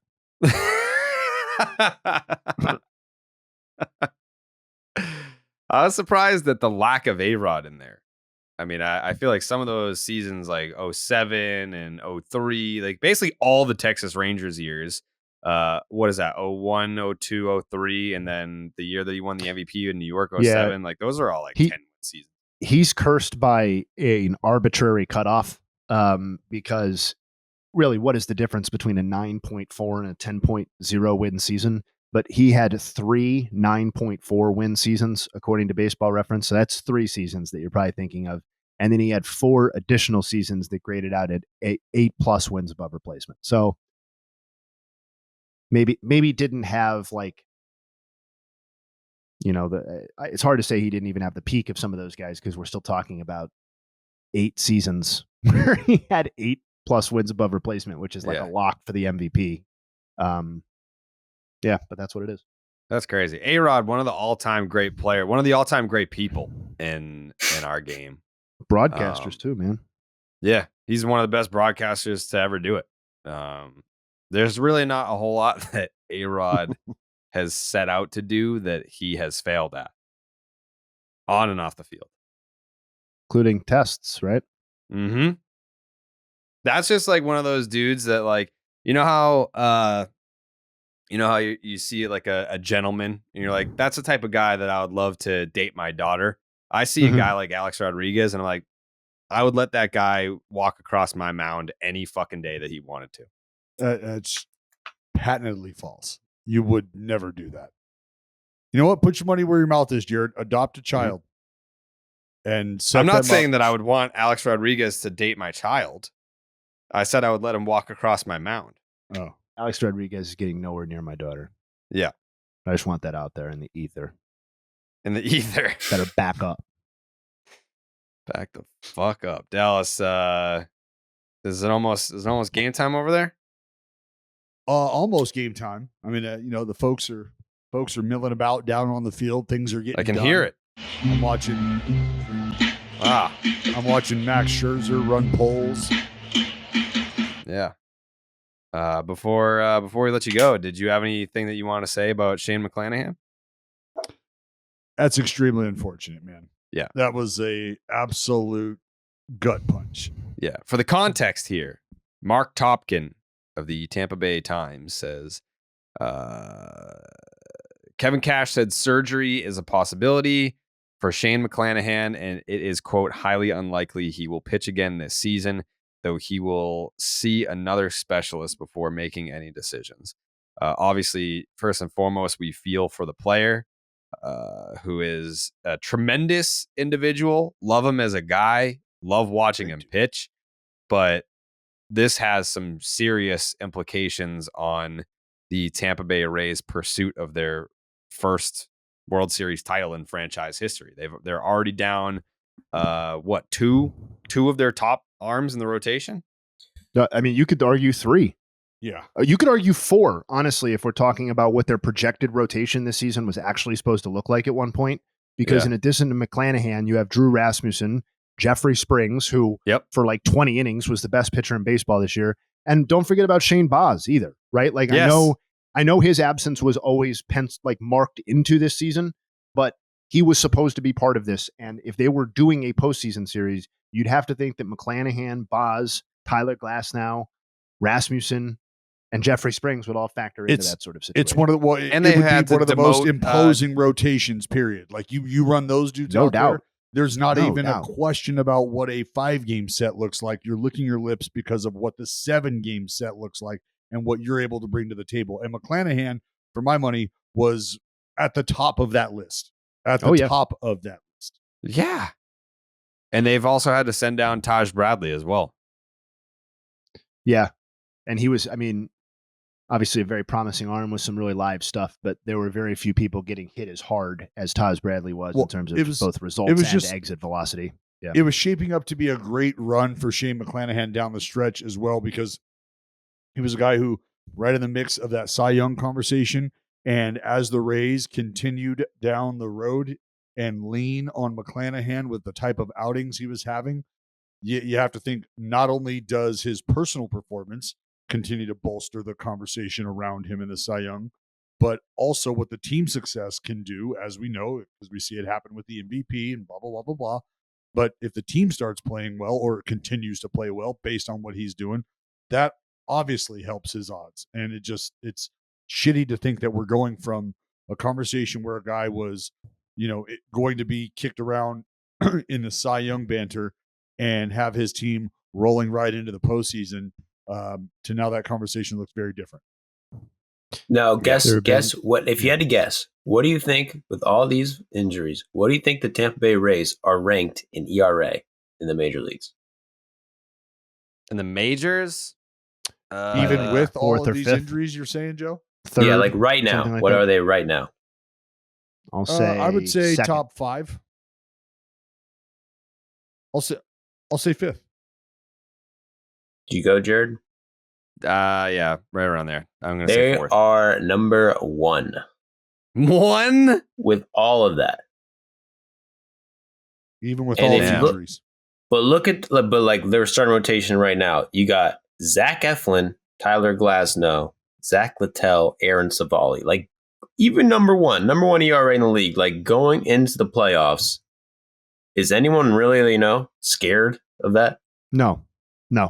Particularly because you're the second best guy there in terms of results this year is maybe Glasnow, and he just cannot be counted on to go more than 4 or 5 innings in any start, I don't think, particularly a postseason setting. I think this is, I get exactly what you're saying. It's incredibly impressive that they've managed to be this productive while just cycling through all these high-end arms.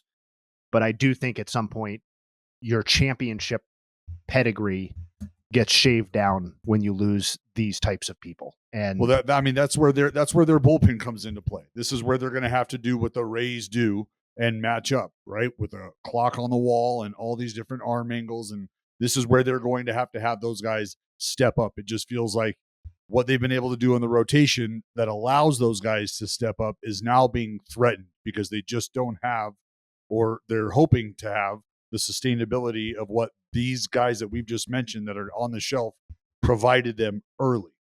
Also, that was a hell of a cushion they had early. Also, I would argue this is just not a Rays bullpen of years past. Yesteryear. It's fine.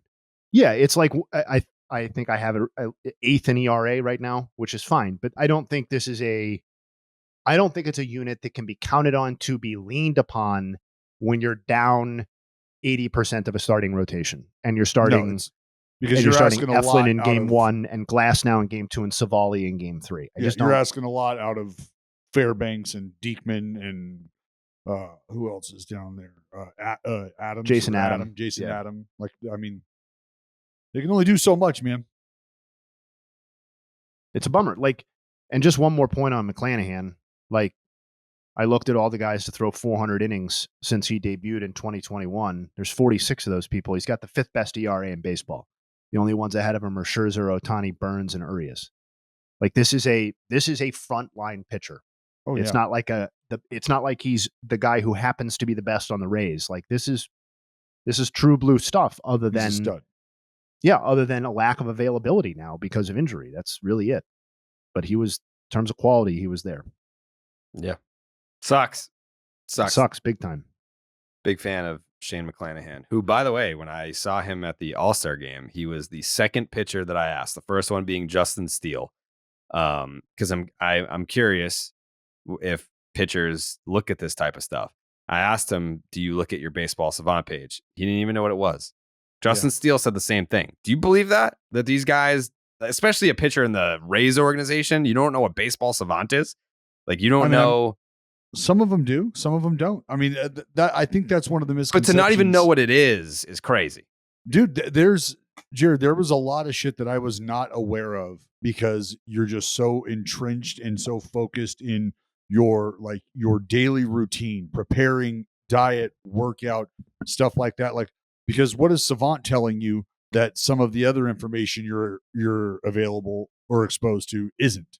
Like, I'd like to believe that whatever the Rays are cooking up there, and I know to an extent what the Rays are cooking up there, that you're going to get all of the answers you're looking for outside of just where you rank league wise.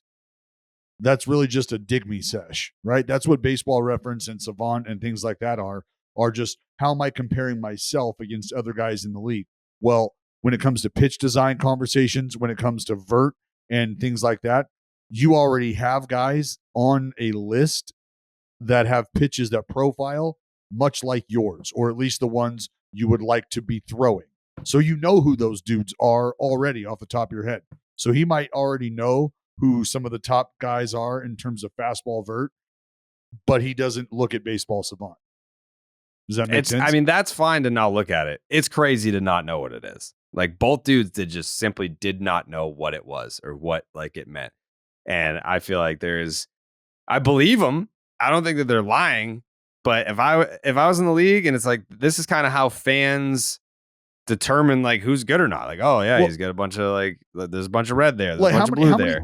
Well, how many people do you think know that they can go to Baseball Savant from the MLB website? Like, how many people do you think know that there's a link right there? It's still, I would say it's still very, it's not an underground type thing, but it's still like a very diehard baseball fan type thing. It's intimidating because you're now hearing all these conversations that have all of these statistics lumped into them, right? Like, oh, well, what's his xWOBA? Like, what's his, expected batting average? What's his weighted runs created? And people are going, what are they like? No, man, that'd be like walking in on a doctor's conference and hearing a bunch of words and then wanting to throw your hand up, be like, so, can we go over the syringe again? Like, what is the syringe? Am I missing something? Well, now you're just also entering the world of people finding out what percentiles are. Right. But again, from a player perspective, that's all about where do I rank? Like, how well am I spinning it? Well, he knows numbers wise where he compares, but as far as him being in the 98th percentile, I had no idea that was the case. But I know that there's only 3 other guys that are spinning it harder than I am, or at a quicker rate than I am. Oh, all right. Yeah. Like, it has been a year of having to try to explain what a percentile is, which is very easy to explain. But yeah, I feel like it can be, to your point, Dallas, it can be intimidating to feel like you are back in a math class trying to just determine which pitchers are good. That's why when I try to explain statistics, I know that it's a slippery slope because there's going to be a group of people you feel like, or that feel like you're talking down to them. Like they don't understand. And why are you explaining this so elementary like? And well, the answer to that is because maybe the person sitting next to you watching the game doesn't know this or doesn't understand it like this. So here it is. All right, Dallas. Go A's. Let's take down that winning streak today, huh, kid? That's right. We're preventing that series sweep. Yeah. Let's get it. Let's go Oakland. Green and gold. And Nicky Knox and Paulie Punch Out and fucking. No, he's graduated. He's graduated. It's now Nicky Nukes. You hit 2 homers in one game. It's Nicky Nukes and fucking Tony Triples and Bobby Buckets. Yeah. And Brenty Bombs. Yep. Let's go Oakland. Wow. The sodium swap. What do you mean? Wow. That's right. Let's go A's. All right. I'm going. See you tomorrow. To the point earlier about how that Tuesday, not having an episode on Tuesday kind of fucks everything up, and how stories from Monday feel like they're a million years old. We got to talk about another White Sox drama story. But before we do that, we're in the heat of summer and you need a pair of great shades that you don't have to baby. Knockaround Sunglasses is the go-to for quality polarized shades that won't break the bank, but They just released the first set of teams of their official MLB collection, including Red Sox and Yankees, as well as official U.S. women's soccer team sunglasses. So you can add a little extra something to your game day outfit for this summer's big games. Don't be the person that's squinting into the sun or worried about getting sand on their overpriced sunglasses. Check out knockaround.com for great looking polarized shades starting at just $28. And if you don't want to pay for free shipping, you don't have to. All you got to do is use the promo code ROCKET, and then you get free shipping on your order. Only at knockaround.com. Shane Reardon. He's an executive producer for 670 The Score in Chicago. And he tweeted out about a day ago. He said, I'll be sharing a story of a physical altercation within the White Sox clubhouse today. And then he followed that up by saying, quote, Grandal wasn't in the lineup the day before the All-Star break. He wanted to leave early. Made it very clear. Paraphrasing, Tim Anderson said, quote, fuck him. If he doesn't want to be here, I'll pay for his flight. Grandal walked over to TA in the tub and slapped him across the face. That's not good. So on one hand, you're like, man, what an absolute dumpster fire the Chicago White Sox clubhouse has become and just the state of the organization. But on the other hand, if you're paying attention and that brawl, like, so the brawl with Jose Ramirez happened after all this slapping in the tubs and things of that sort. And Yasmani Grandal, I believe, was one of the players that was helping Tim Anderson off the field after he had wobbly legs for getting knocked out. So, like, yeah, like, it's bad. On the surface, it's bad. You don't want this stuff happening in your clubhouse. You don't want a veteran like Yasmani Grandal, who before Andrew Benintendi was your highest paid player in team history, saying, I just want to go home early. Like, if I'm not going to the All-Star game, fuck the White Sox. Like, I'm just going to go home early. I want an extra vacation here. But in times of need, where you have a guy like Tim Anderson who literally just got knocked the fuck out, Yasmani Grandal was one of the players that was helping him off the field. So you're going to have situations over the course of a season, especially a losing season, where there's a lot of underperformance and frustration across the board. This shit like happens all the time. And I forget where I was saying it, but I was saying how in 2018, like, the Boston Red Sox winningest season in franchise history. And they even had stuff like behind closed doors where guys didn't get along or there were little spats or whatever else. Like, that stuff happens when you're around each other for 162 games. Like, you're around each other from February until November every fucking day. Of course, you're going to have spats and things of that nature. But on winning teams, that stuff rarely ever comes out. I think the only example that I can think of a winning team that had a spat like that was in 2008 when Manny Ramirez shoved the traveling secretary down the stairs and bitch slapped Kevin Youkilis in the dugout because it was on TV. Like, that everyone saw it. It happened in the dugout. That stuff will happen from time to time. But like the really ugly stuff like this with Grandal and TA, of course that's going to come out because the team's a dumpster fire, and so is the organization from top to bottom. Jay, hey, what was your take on this story? Once you understood the timeline of how things went, I think it made more sense that maybe, we talked about Tim Anderson having a tough time emotionally on Twitter or whatever. Like, it starts to add up, right? You get slapped in the hot tub by your own teammate, and you get punched out by your opposing teammate like X number of weeks later. Kind of makes sense. Without knowing the exact details, kind of feels like a bullshit move to walk over and slap somebody because they said they play for your plane ticket out. Seems like there's a step or two that gets resolved before that happens. But I got slapped once. Shout out Nina Goldborough.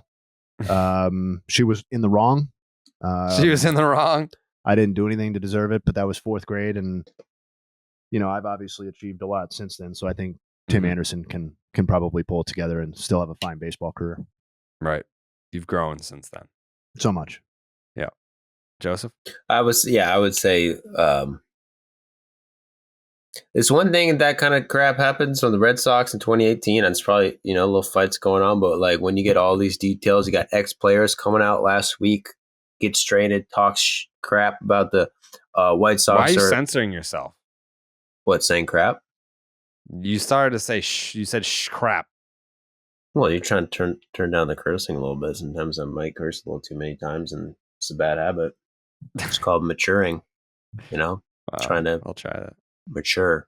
Okay. Uh-huh. As I was saying, all right. White Sox are a mess. I don't really remember what I was saying. I do remember the White Sox. Everyone is talking about the White Sox, and this is bad. I'm sure there's probably like 4 or 5 more situations like this in the clubhouse. And when you're saying about Grandal helping him off the field and stuff, one thing that I noticed, I feel like if you watch the brawl with the White Sox and Guardians, and this is, look, like, I don't know, but usually I feel like if someone gets laid out, punched in the face, like we saw it happen to Bautista, that's usually not, it doesn't just like, he got laid out and then everyone was kind of just like, all right, chill. Like usually when your teammate gets laid out, when I watch, my teammates have been laid out, but there's usually like punching and fighting after that. Like the immediate reaction was a lot more like, okay, there wasn't a lot of like get back. So yeah, the White Sox need to trade everybody. It's sad. And I feel bad for Tim Anderson because like this is just this guy just can't catch a break. One thing getting slapped in the dugout or getting knocked on the field or getting slapped in your clubhouse, but when it becomes public and you just got knocked out 2 days ago, come on. No, I mean, do we blame him for being on Twitter? Who wouldn't be on Twitter? I said that on Monday. I was like, this dude, if it were me, like that's the main reason why I never actually wanted to do Rough and Rowdy. I was like, if I get knocked out, like that's going to follow me for the rest of my life. Like it doesn't matter what you achieve in your media career. Like everything could go exactly the same.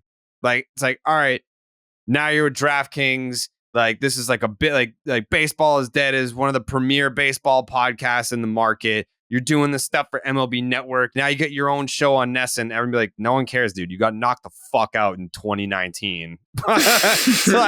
like you just got your shit rocked. And here's this video of you like laying on the ground with like your arms just like flailing. Like that's it. And with Tim Anderson, on top of that, like I'm using the example of like you could go on to have success in your actual profession and it would follow you that you got knocked out. With Tim Anderson, he's having the worst year of his fucking life, probably. I mean, not even probably, definitely. Like the worst year at any level that he's ever played baseball. This is the worst year. And he got slapped by his teammate and he got knocked out in front of millions and millions of people. I saw this coming from a mile away, dude. And no one predicted him getting knocked out on the field, but I called it. I said, what'd I say? You got to trade Tim Anderson. As soon as he leaves the White Sox, he's going to be good again. He's going to be good again. They didn't trade him, and then he gets knocked out. It was obvious, dude. Like I'm never the type of guy, like I really don't like when like teams like the Padres, for example, there's a lot of teams like this. They'll have like a lot of good players, and then they'll play bad. And everyone's like, oh, the clubhouse isn't gelling, Like as someone like who's never been in a clubhouse as like a fan to say that always just seems like bullshit to me. Like who fucking knows what's going on? But like the White Sox has been so obvious that all these guys like are depressed and like aren't vibing and gelling. It's just so obvious. Then all this comes out and it just seems obvious. I've never seen something so obvious. The White Sox hate each other. Is there like at this point, if you're an executive, Jay, hey, how hard are you looking at the Tim Anderson situation being like, it's just not worth it? Like you've got a dude that is like, it's going to be a distraction and the performance isn't there. Like what case could you make? And like, unless you're the Oakland A's where it's like, I could probably get this guy for the cheap and let's do it. Like there's probably a little bit more juice to squeeze here. Like he was a special talent at one point. But if you're a big market team and you're looking to win right now, is Tim Anderson a name that you're dialing up? No. I think it's very clearly he's going to be in the market for a second division type club, a team that maybe doesn't have immediate title championship aspirations for next season. I think you're totally right, and I haven't given a lot of thought to exactly which of those teams, because like the Royals are bad, but the Royals have Bobby Witt Jr. right, so that one on its face doesn't make sense, but. I do think you're looking at a team that either a team that's outright bad, and he goes there with a clear shot, or the starting job outright, or it's a team that's kind of in the middle there, and he's there on kind of like a veterans minimum. You know, I don't want to say non-roster invite because that's probably a little bit beneath him, but like that sort of situation. Like, could you see him, depending on O'Neal Cruz's health next year, could you see him like in Pittsburgh or something like that? Maybe, I don't know, but I don't think he's done. I think he's got another chance here to show that this season is well beneath his standard moving forward. I think if he can get back to even 2022, which was pretty much entirely batting average driven and you know, not that great of a season at the end of the day, even though he made the All-Star team, I think that could get him another half decade in the league. But this year, I mean, how many years do you get if you put up a 575 OPS multiple times?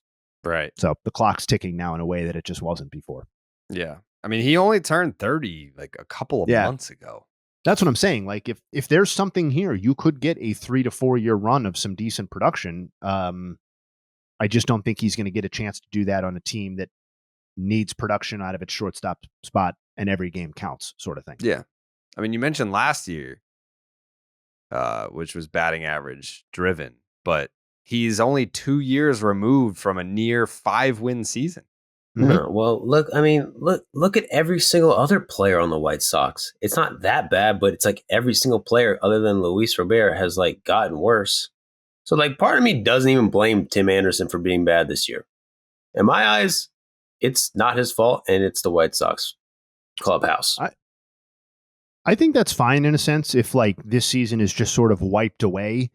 But I think what you can't wipe away is the fact that leading into this season, he had still lost 150 points of OPS in 2 seasons, or 130. If 2020 is not fair, then we can go back to 2019 and it's 130 points. So like that to me is the greater concern than is he going to repeat this season? Because if he repeats this season, he's just not on your team anymore, right? Like you just move on and you probably didn't make a large financial commitment to begin with. Yeah. Yeah, and also he's also been one of those guys, people, even when he was good, people kind of like doubted that, you know, with the BABIP stuff. Like, how good is this guy? He's kind of getting lucky and stuff.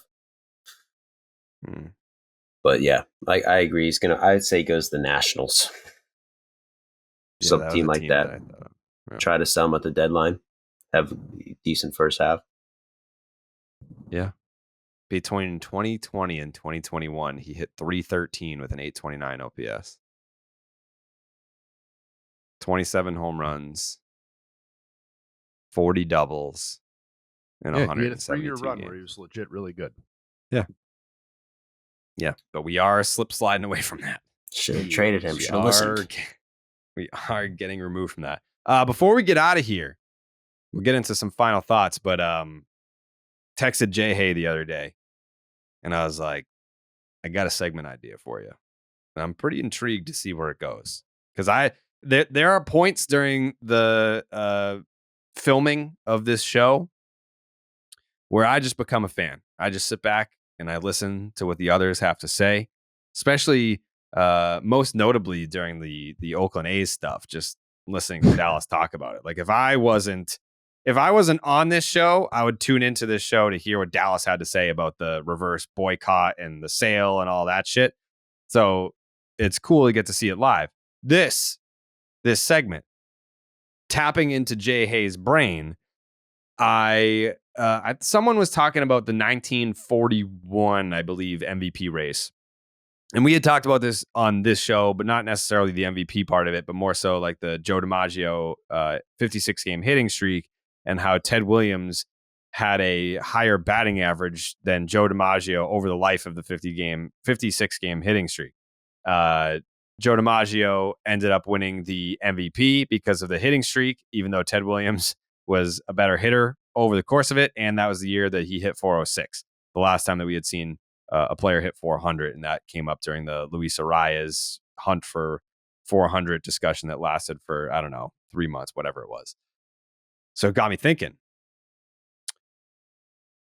With the benefit of the modern day statistics that we have now and how Jay Hay utilizes those statistics, how interesting would it be to go back in time to different MVP or Cy Young races and see how many the voters, the writers, got right or wrong with the benefit of modern day statistics applied to these races from the 1920s and 30s and 40s or whatever. And how many times would it just like, well, this guy had a higher batting average, so he's clearly the MVP. Like, what do you mean? Like he hit 357, so he's the MVP over a guy that hit 324. It's like, well, the guy that hit 324 had an 1100 OPS, and the guy that hit 357 had an 820 OPS. Like, that's why.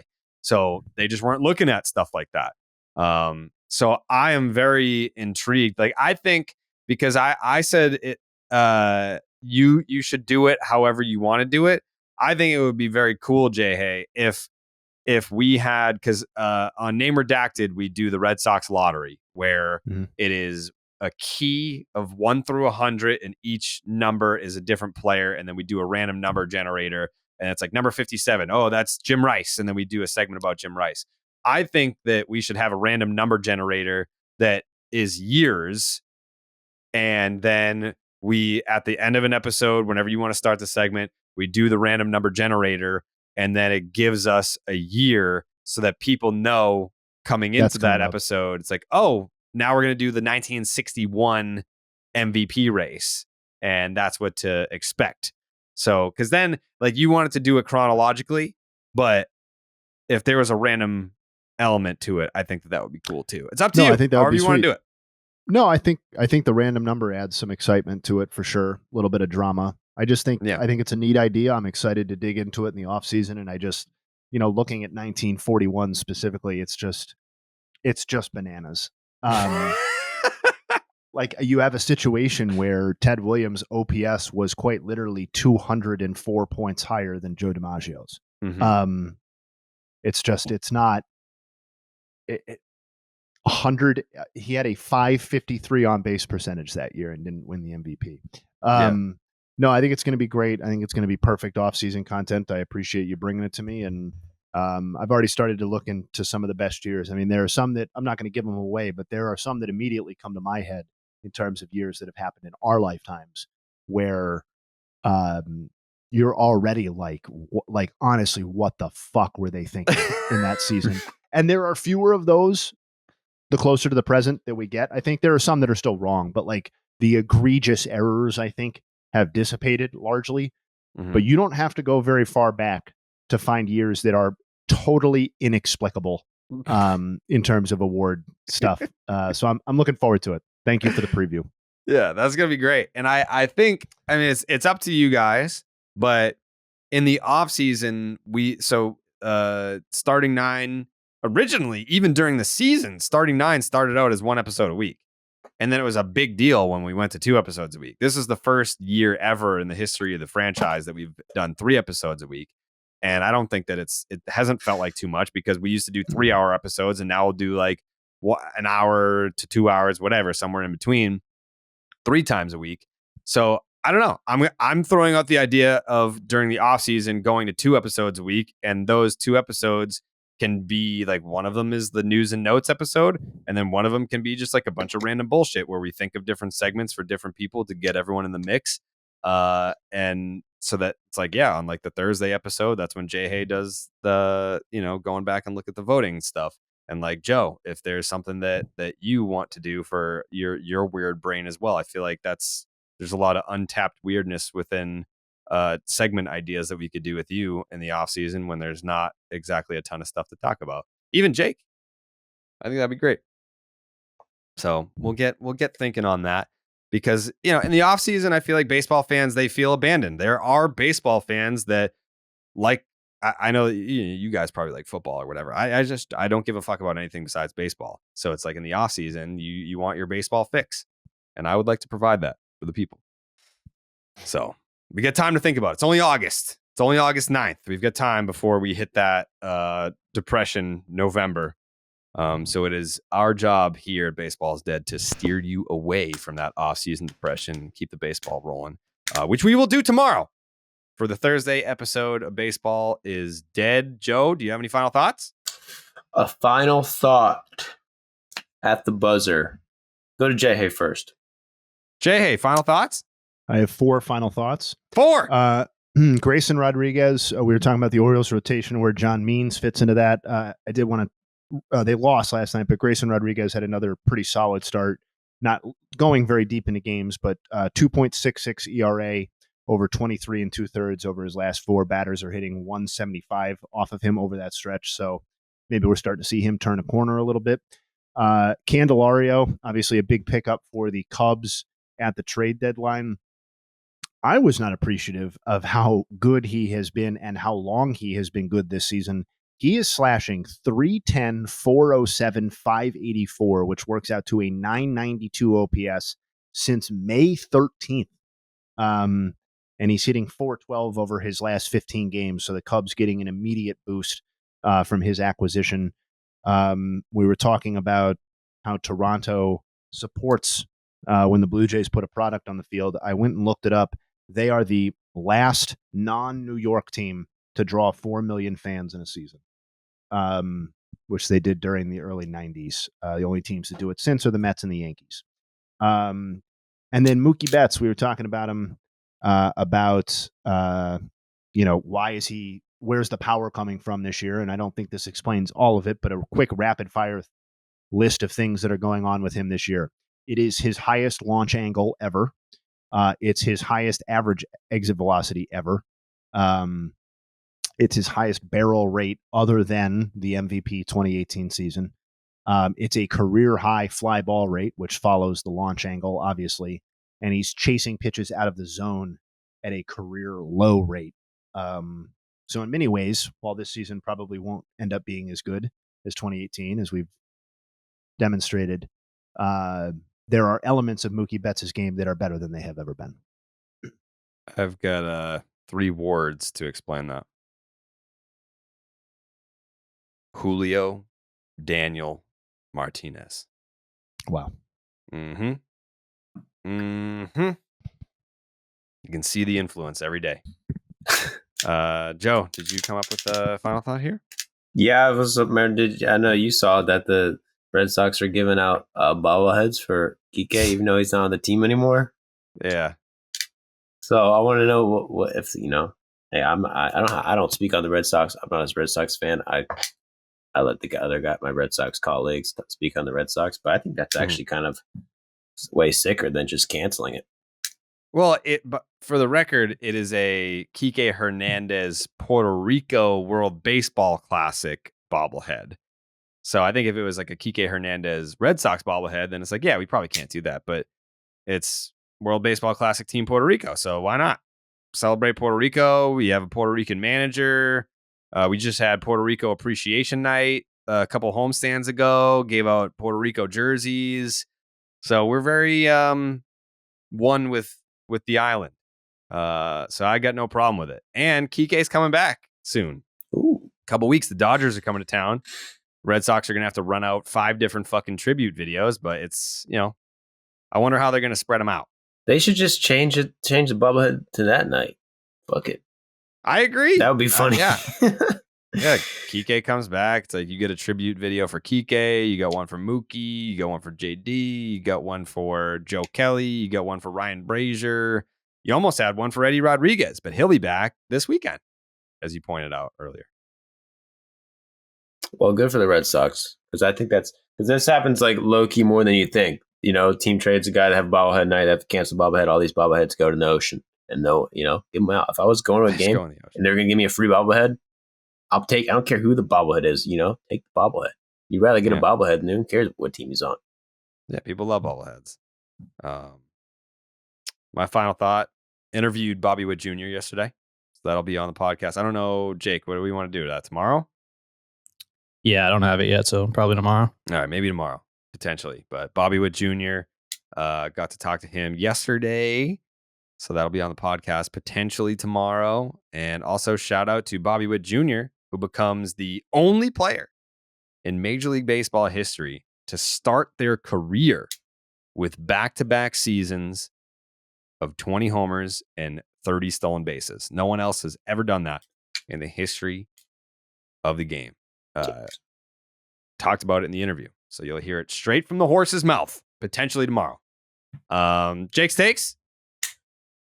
I just want to apologize to John Means and his family for Dallas sewering him earlier. Yeah. Just feel like as the producer of the podcast, want to put forth that we just don't condone that type of behavior. Thank you. It's not what we're all about. So sorry about that. It's really not. No, we've never been about that. So, all right. We'll be back tomorrow. Jay, hey, you have one more thing to say? No, I was just shaking my head in disgust alongside Jake. Yeah, it is unbecoming, but not surprising. Not surprising. So maybe, I don't know, maybe tomorrow we'll have Caroline Means on the podcast to defend her husband against Dallas. We'll see.